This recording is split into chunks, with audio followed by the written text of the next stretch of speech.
A favorite movie of mine is Remember the Titans with Denzel Washington and Will Patton. If you've not seen it, it is a true story about a black football coach, Herman Boone, played by Denzel. Coach Boone is challenged to put together an integrated football team in Northern Virginia in 1971.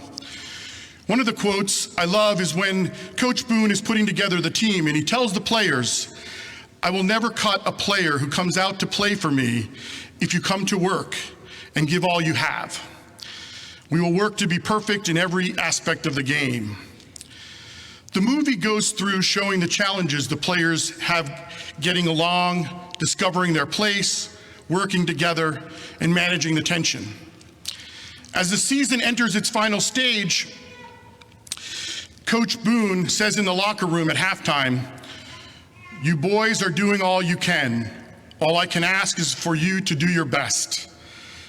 In response, one of his players says, "No, it ain't, Coach.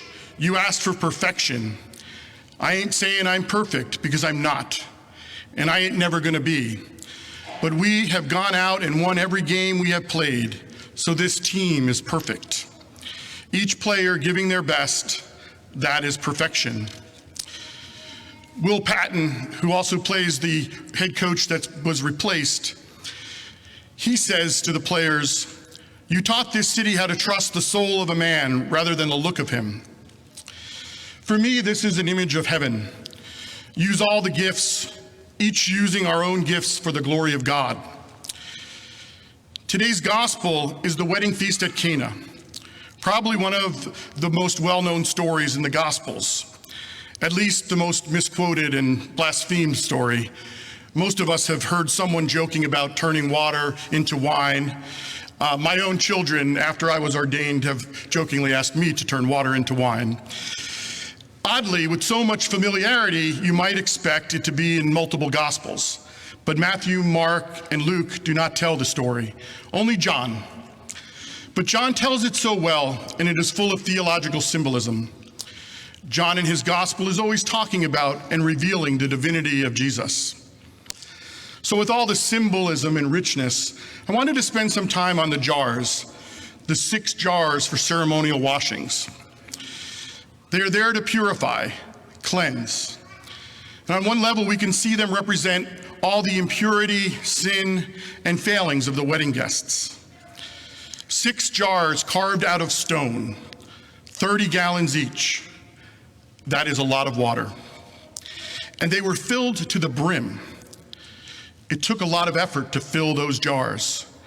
You couldn't just bring a hose or carry it to the sink. No, at that time, it would have taken many trips to the well, back and forth, to fill the jars. And by the way, the well was in the center of town. So this is a lot of effort. And they were filled to the brim. So there was no skimping by the servants on the trips to the well. If we view this as our sin, nothing has been left out. He is taking it all. And what does Jesus do with it? He turns it into wine for the wedding banquet. Banquets, especially the wedding banquet, is often used by Jesus to represent the kingdom in heaven. And we are all invited. Jesus, the bridegroom, changes the water, our sin, into wine. But not any ordinary wine, the choicest wine.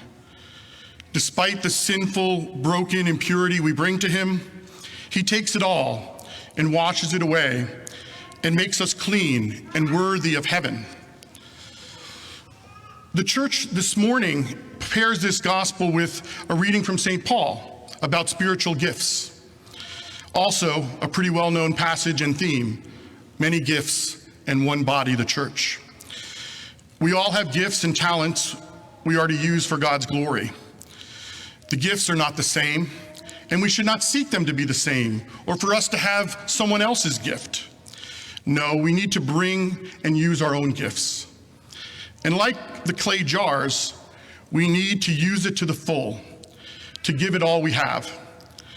It is a model of heaven, all the people and their gifts blending together to make a beautiful church, a beautiful world. The setting for the movie, Remember the Titans, is a newly integrated high school. in segregated Virginia, a time where the gifts of many were denied or ignored. The movie so beautifully shows what can happen when all the gifts are blended and diversity is welcomed, embraced, and used. They illustrate this with the football team, each player doing their job to their best. And while the individual may not be perfect, the results and the team are perfect. So let us each discover our own gifts, use them to the full. But more importantly, let us help others discover their gifts and encourage them to use them also, and bring them all to the Lord, bursting to the brim. Give him all we have, even if imperfect, even if we fail. Let Jesus transform those gifts into the choicest wine. Blend them to attain the perfection that is heaven.